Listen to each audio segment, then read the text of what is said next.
come to visit Worthing Crematorium, one of our local crematoria that we work very closely with. And in just a moment we'll be in the Kingswood Chapel to meet with Claire Bradford, one of our recommended celebrants. We're going to talk about the role of funeral ceremony, what is available within each chapel, and how we can personalise ceremonies together.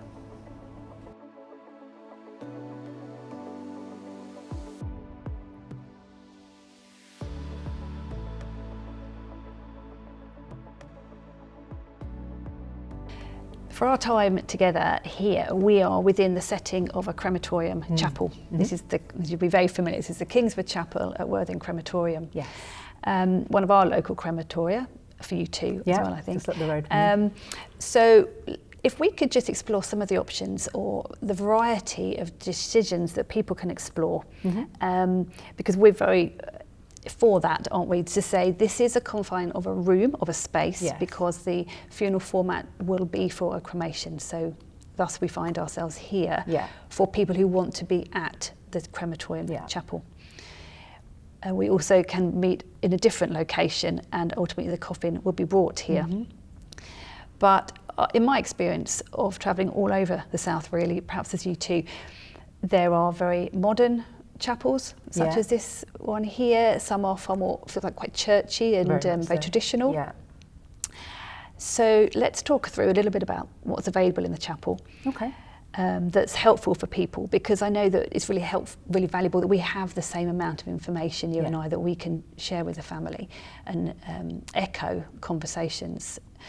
So the multimedia services that are here, the flexibility of seating, what have you found to be really beneficial? Well, like you say, the multimedia is really helpful for a start, and it does seem to be very common now that people will have at least one slideshow. You don't have to have a slideshow, of course, but it does give that element of the visual into a ceremony, so that people aren't just staring at their loved one in a coffin kind of thing. But also with the music, you can basically get pretty much everything. So most crematoria, but not all, but most crematoria are connected to one of the two main sort of audio-visual companies. And they sort of work like Spotify or Apple Music, that you can get pretty much everything. And they're very good at finding the things that aren't on their list as well. So that's really good. So you know that a family will ask for some really obscure piece of music, and generally you'll be able to deliver it. So that's really good as well. I think as well we've had experience, haven't we, when people have uploaded their own recordings, either of music or their own spoken tribute. Their own spoken words, so an MP3 or their own film, an MP4. So actually it's a really versatile system. And actually for the tributes it's great. So if somebody can't make it because they're going to be on the other side of the world or something like that, they can record and either have an audio of it or a video of it, of them saying their tribute, and that makes so much of a difference. Also, what makes a difference is the ability to webcast. I know it's never quite the same thing to be watching a ceremony that you can't be at from afar, but it just really gives people that opportunity to be part of it and to be able to pay their respects if they can't be there for whatever reason. I always try and make sure that I welcome the people on the webcast. I look up at the camera, you know, and I acknowledge that it's never easy to be a part at this time. But I think just sometimes forewarning people that there will be these choices to make, like, do you want to follow the coffin in? Do you want to come in first? Do you want to be carrying that kind of thing? If you ask them on the day, their heads are full, you know, and they can't make those choices. But having been given that option to choose, they might have chosen one thing, but the glory of it is that they can change their mind. Obviously, if lots of things change, we're a bit like, ooh, okay, writing it down quickly. But it gives them that agency. It gives them that choice and that ability to just have it as they need it to be. So I think that's really important.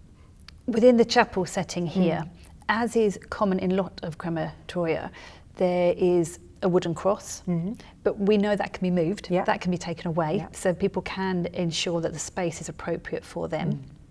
The lectern behind us, that is where the magic of the buttons happens for music and curtains, so you're very much in control of that. And I know that you're going to be sitting there at the back, so if for whatever reason there's a sudden change or you know, the music doesn't start. It doesn't happen very often, but that I can just kind of give you a little nod and you'll be going. And that's really key for Huge. us within Dandelion Farewells. I can only speak for us really, that we are within the service because we are still responsible for everything to run smoothly, to support essentially the family, of course, but yourself as well. And in this particular chapel, for example, I have literally the smallest ceremony I've done is I sat over there and I moved two of these chairs, and two people were here and we sat and we talked about their person. Other times this place has been packed to the rafters. There's been people outside and you know, speakers out and things as well. So, and it does give you that space. We can move the chairs easily for example, a wheelchair to come in or a buggy, and we can add spaces here if there's a lot of family who want to sit in the front row. So it does give us that flexibility, which is great. And at the end of the service, when everybody has left the chapel, in every crematorium, actually the coffin then moves into an ancillary room, which is adjacent to the chapel, because people will sometimes think that the coffin is moving directly into the cremator for cremation, the single stone kiln, but it is not doing that. The coffin is then moved into a separate room, really just to give a time of pause for people to leave the venue prior to the cremation, and also for our colleagues here to confirm the identity of the person and just to check the integrity of the coffin, and that prior to the cremation everything is just as it needs to be. Yeah, and what I really value as well is during that time, I know when we're working together, when we're in the chapel, everybody's left, we've checked that nobody's left their phone and their glasses and things, and then the curtains are closed, and we just stand there, and you and I and the creme attendant, and it's this really beautiful, peaceful moment. In that moment, as the final farewell of a compassionate community, we have paused. We have given respect.